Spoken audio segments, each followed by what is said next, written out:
Hey everybody, thanks for checking me out. I'm going to make a quick video about snow plowing estimates. This is for beginners basically. First thing you want to do is make sure you answer your phone. If you want to leave a message, you're probably just going to hang up and not leave a message. Customer lost. Number two, ask them if they ever had a plow service before, and if they say yes, ask them if they don't mind, if you could tell you why they're actually calling you. You want to find out if they weren't happy.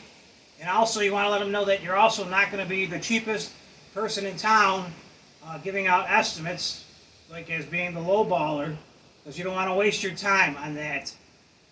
Thirdly, you need to ask them what time they need to be plowed out by.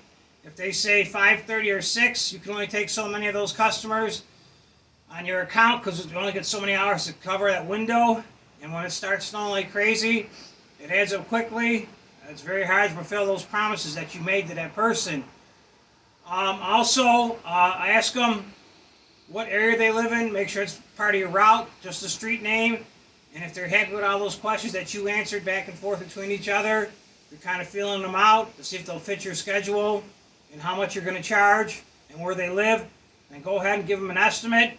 Tell them to review the estimate if they're not home and get back to you so you guys can meet face to face and look at the property. And ask them if they also have any special requests, such as sidewalk shoveling, or if you're going to shovel around the garage door, because that would be extra. Make sure you let them know. So thanks for checking me out. Any comments, leave them down below. I'll answer them, and I'll see you on the next one. Thank you.